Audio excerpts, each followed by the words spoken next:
This is the Dark Zero Horror Network. Psychological autopsies. I won't do that. You can't make me kill her. Do I? Before we unlock the doors to the Bates Motel, we just have to give a massive thank you to everyone listening from the Dark Zero Horror Network. We really do. We're so proud to be a part of it. We are. And if you're enjoying the content, please take a second to like and subscribe to the network. It's a huge help. It supports independent creators, and it makes sure we can keep bringing you these deep dives into the darker corners of cinema. Okay, so let's talk about sacrilege. In the world of film, there are certain lines you just don't cross. You don't repaint the Mona Lisa. You don't rewrite the Bible. And if you were living in 1983, you absolutely do not make a sequel to Alfred Hitchcock's Psycho. It was seen as the ultimate cinematic sin. I mean, Hitchcock passed away in 1980. He was already a saint of the industry. Right. And Psycho wasn't just a movie. It was. It was the textbook on suspense. The consensus was that any attempt to follow it would just be a naked, soulless cash grab. And yet, our mission today is to unpack how that cash grab somehow became one of the most intelligent, subversive, and really tragic character studies in the whole slasher genre. Yeah. We're looking at Psycho, a film that defied every single expectation and, well, according to Quentin Tarantino, might actually feature a better performance from Anthony Perkins than the original. It's a bold claim. Yeah. It really is. But when you look at the sources we've pulled, Roger Ebert's old review, retrospectives on Frame Rated, filmmakers on film, the evidence is there. It is. This film works because it doesn't try to copy Hitchcock. Yeah. It does the opposite. It inverts him. But before we even get to the film itself, we have to talk about the what-if scenario because the production history is just fascinating. Yeah. Oh, yeah. There was already a Psycho 2 Sma novel written in 1982 by Robert Bloch, the guy who wrote the original book. Right. You'd think that's the logical move, right? Just adapt the author's own sequel. Of course. But Universal Studios absolutely hated it. Because Bloch didn't write a thriller. He wrote a satire. He saw what was happening with the slasher craze, Halloween, Friday the 13th. And he wrote a book basically mocking Hollywood for turning murder into a product. He was biting the hand that fed him, essentially. Universal wanted a terrifying movie, not some meta commentary on why movies are bad. So they just scrapped Bloch's book completely. Completely. They brought in Tom Holland to write a screenplay from scratch. And this is the crucial part. Holland and the director they chose, Richard Franklin, they approached this with a level of reverence that was, frankly, shocking for a horror sequel back then. Richard Franklin is such an interesting choice because he wasn't just some gun for hire. Not at all. He was an Australian director who was literally a student of Hitchcock. He visited the set of Topaz as a young man.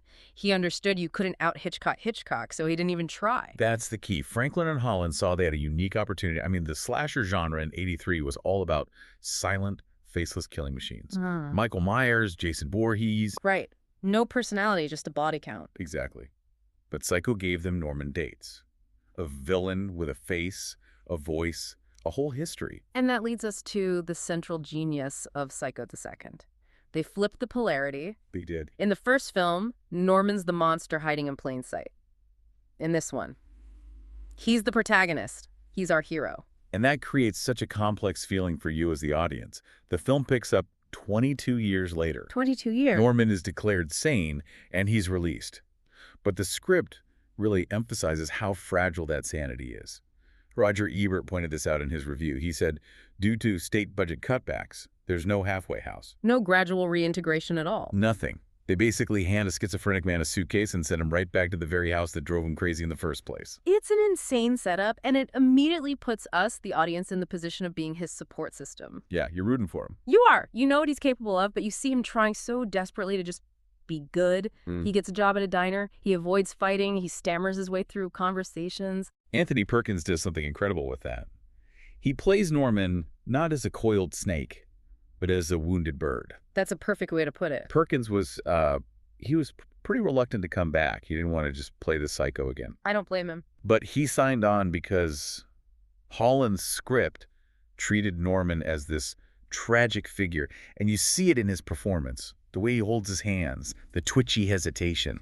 He's terrified of himself. He knows the world is just waiting for him to slip. And the tragedy is that the world is actively trying to make him slip. Yeah. Which brings us to the antagonists. And this is where the movie really gets clever and deconstructs that whole good versus bad idea. Because the villain of this movie is technically the franchise's original final girl. Leila Loomis, Mm-hmm. played again by Vera Miles. In 1960, she's the hero looking for her sister. Right. In 1983, she's a grieving, furious woman who just cannot believe the legal system let a murderer walk free. And her anger is understandable, 100%, but her methods are. Well, they're villainous. Oh, they're cruel.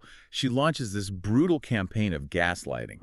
And I don't use that term lightly. She is literally manipulating his reality. Trying to drive him insane again, just so she can get him recommitted. It's a fascinating look at how trauma creates more trauma. Oh. Leila creates this whole conspiracy. She calls the motel pretending to be Mother.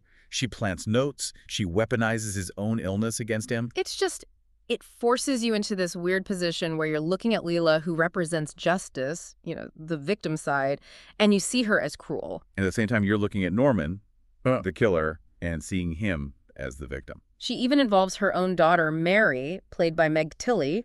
And that relationship between Mary and Norman becomes the real emotional heart of the film. It does, because Mary starts out as part of the scheme. She's sneaking into the house to mess with his head, but she ends up being the only person who actually sees him as a human being. That shift is so important. It is. Mary realizes that Norman isn't the monster her mother described.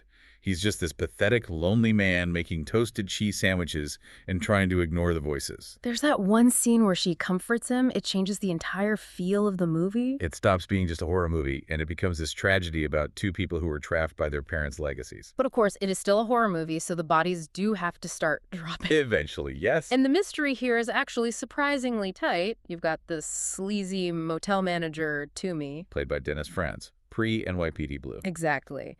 And he's turned the Bates Motel into this hot sheet drug den. Which just offends Norman's very prudish sensibilities. Deeply. But when Toomey gets murdered, and later a teenager in the basement, the film plays this brilliant trick on you. Norman thinks he is doing it. Or he thinks Mother is back. Right. The gaslighting is working too well. Leila's fake calls have just loosened his grip on reality enough. He starts finding notes he doesn't remember writing. So when people start dying, Norman just assumes his illness has relapsed. The tension comes from the fact that we know Leila is faking the calls, but we also know she's not the one stabbing people. So there's a third person, a third element. It's this three-way collision of reality, delusion, and manipulation. I want to pause on the visuals here for a second because we mentioned Richard Franklin being a Hitchcock student, but we have to talk about the cinematographer, Dean Cundey. A legend. The man shot Halloween, The Thing, Jurassic Park. And for Psychotera, he had to bridge two completely different eras. The opening sequence is just a masterclass. It is. It starts with the iconic shower scene from the original film in black and white. And then so slowly, so subtly, the color bleeds into the frame as we transition to the present day. It's a visual declaration, isn't it? The past is literally bleeding into the present. Exactly. And throughout the movie, Cundey uses lighting to reflect Norman's mental state. That's a great point. When Norman is out at the diner, the lighting is very naturalistic, very grounded in the 80s. But inside the house. Inside the house, Cundey brings back those hard shadows, the low angles, that sort of expressionistic look. The house is like a time capsule from 1960, and the camera reflects that entrapment. There's even that famous little tidbit where if you look closely in Mother's room, there's a shadow on the wall that is a perfect silhouette of Alfred Hitchcock's profile. A literal shadow of the master looming over the whole production.